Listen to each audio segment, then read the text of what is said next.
Welcome back to Lesscashmoremash. My name's Tom. And I am Mike. And today we're cracking open a new bottle of 2XO, the Oak Series, French Oak, Kentucky Straight Bourbon Whiskey.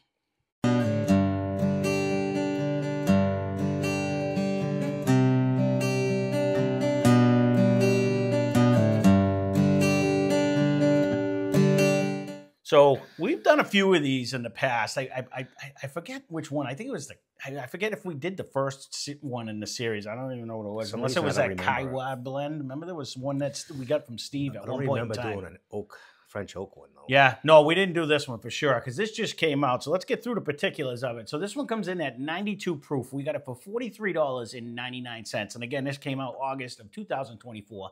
It says on this, produced and bottled by the Prestige Beverage Group out of Louisville, Kentucky. So this is the second blend out of the Oak Series. I know they had a Kaiwa blend, but I don't know if that was part of the Oak Series or not. But anyways, on their website it says, Dixon uses an innovative double oak technique where he inserts a chain of charred French oak into the barrel. They didn't have a mash bill, but it does say it's an 18% rye.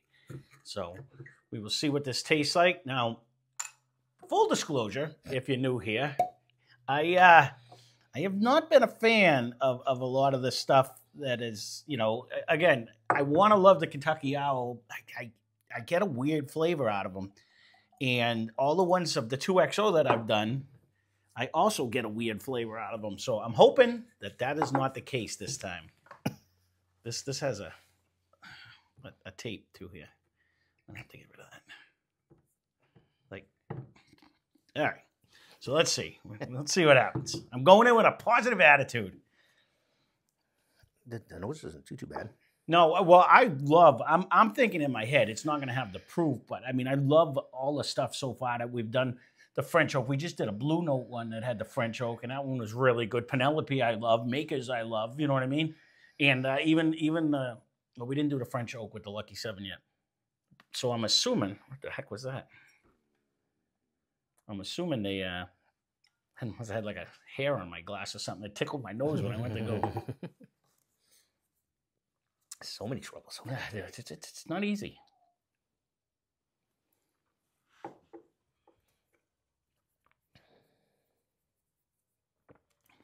I didn't switch mine. I was rolling it around. First drink of the day. So I figured I would, like, just smother it all in there right off the bat, just to get it all around. I did, the other reason too was because a lot of times with some of the stuff that they had, it usually takes a little while before it does, but as I was rolling it on my tongue before, sometimes it breaks, and that's when I get that weird grassy taste out of some of the other ones. That was actually pretty decent on the first sip, I will say. I was, yeah, both sips, because my second one I did switch around, and I'm not overly disappointed. Get a little bit of a sparkle when you do switch it around, but if you just sip it, I definitely get that rye. There's some pop rocky going on the tongue for sure when you get that rye flavor that's in there. I got to be honest with you. I don't know, that second sip, the 92 proof, it's drinking a little warmer than 92 proof. That's why when I did swish it, it did come around with a pretty good sparkle for that rye spice is nice for the proof. Yeah, it definitely carrying through. I'm trying to remember. It's been so long since, you know, you wouldn't think so because we have like 10 bottles of it up there, but it's been so long since I've actually had a Penelope. It has been Architect, you know what I mean? Like unless I put it in blinds, I was saving it because I was going to try to put them in certain blinds, but it might have been on breaking open. But you can definitely get the oak flavor in the end of this. Yeah, but I don't know if I'm getting a lot of it like I do usually on that. It usually finishes with a nice sweet oak, and I am. If you don't swish it, it seems to be pretty pronounced that way. When you swish it, it kind of gets numbed by the whatever sparkle you want to call it. It's that cinnamon sparkle, or it's the rye sparkle. Cinnamon is a good call. You get a lot of cinnamon on the flavor of that. That rye spice is predominant. Like it is in your face. Like it actually sits on your tongue pretty well. That I think that's again. It's not breaking into that weird flavor that I get, like that grassy, wet straw flavor. I mean, will that happen later? I don't know. I'm not getting any of that. It's not a huge oaky presence. It's nice though. It's there. I don't know if I would say this is a double oak to me.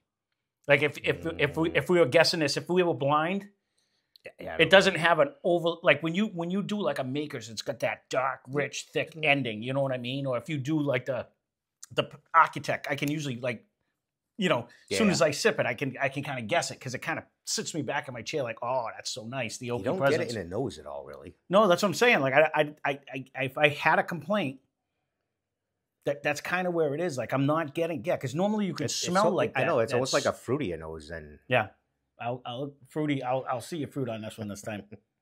It isn't. It's not coming off of like that oaky presence. I mean, it's.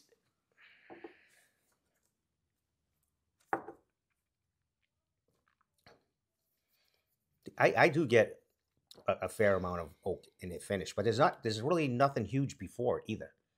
It's kind of just that oak flavor, light oak flavor. I don't really get a huge sweetness. You do get a sparkle if you do swish it around, but and that's kind of what sits on your tongue. Not so much like take these that are low. Oh, hi, buddy. Take these that are lower proof. The Thomas Moore's that you had the other day, and then when you they're a low proof like this, but when you drink that one, that just engulfs your face with flavor. Those are damn tasty. No, and that's what I'm saying. So you got a hell of a deal on those. Yeah, I got actually less than this was. Way less. I don't know what that guy was thinking. Yeah, so I'm just trying to think in my head when granted apples and oranges and stuff like that, but this is good. I really do enjoy that one. But yeah, something like that, or even like the regular Makers when we've had it. You know what I mean? That's like a Maker's 46. It ends with a bigger flavor. I want to say, even that Blue Note we did, that Crossroads the other day that was finished in the thing, I think it brought a little more of the ending oak. We're gonna have to put it in a blind. That's all there is to it. Is it good? Yeah, it's decent. It does drink above its proof to me, though. I would say this was at least 100 proof. Like it sparkles. The rye is on you. It definitely is that.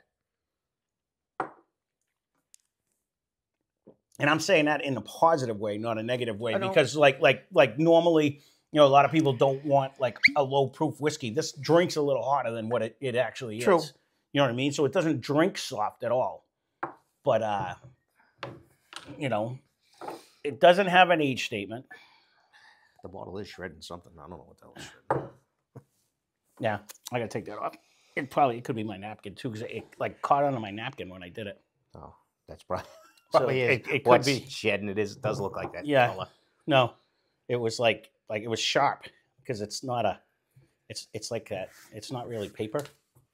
It's like it'll cut you. Aluminum. Yeah. So yeah, is that better now? I don't want no your precious little face to have any shreddies in it.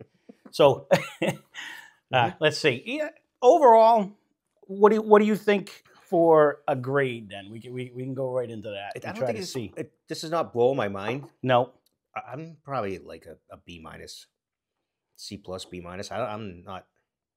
It's okay. Yeah, I'm trying to think. We just recently did the battle of the double my mind went blank. The double oaks. Yep. But we had the ryes. We had the 3 ryes, and we did the Woodford double oak. And I'm in my head. I'm trying to compare it to what I would think it would. I don't think this might beat the one that was finished in a sherry. That's about it. You know what I mean? Like thinking back to what we drank. I mean, it's okay. We're gonna have to put it in a blind and see what it does. On a good note, I said it's okay. It's not overwhelming me. Where are you? You in the C plus land? I don't think we're down in the C minus. I don't even know. No, I mean, I almost want to go with your B minus where you started it because I mean it's good, but it is a lower proof.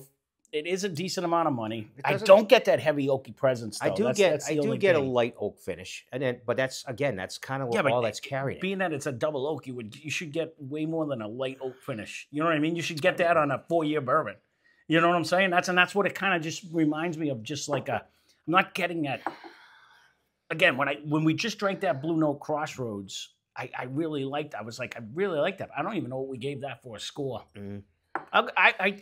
I like your C plus, I think, a little bit better. I mean, this is solid, but at 92 proof, $43, it's okay.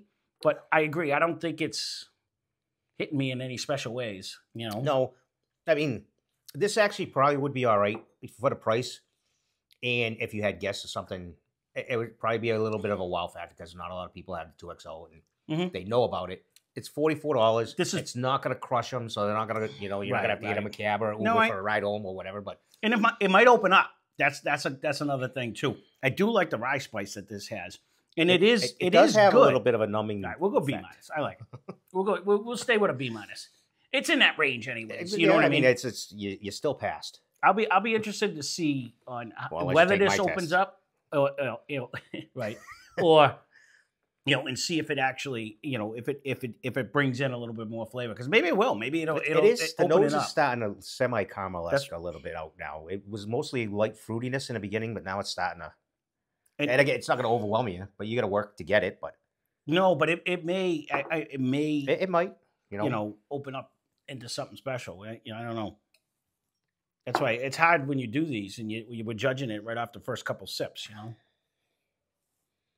To me, it does have a decent amount of oak flavor, but that's like basically there's definitely no ride. It's just kind of work on your nose, and then it's kind of just like a little bit of a crackle, and then a light oak finish. I'll be interested to see when this goes up against other ones that have double oak. It may end up standing You know what out. I mean? Like if I put them up against the other ones with the French oak, I'll have to see how what's going to happen then. is we're probably going to think it's an easier drinker, and it's a one-note Charlie is what I'm thinking we're going to say. Which would make it fall behind. Correct. Exactly. Correct. But that's what I'm thinking in my head. That's what I'm basing my grade off of, the fact that I'm thinking back to, we don't have it anymore because you drank it all, but I'm thinking back to just the basic makers, 46, like the low proof makers 46, I think carried more flavor and more taste. And it's probably around the same price. It's around that. Yeah, that's what I'm saying.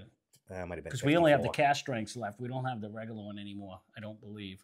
But I don't know. We'll have to see. I'll have to crack a couple other double oaks, and I'll have to stay off of it.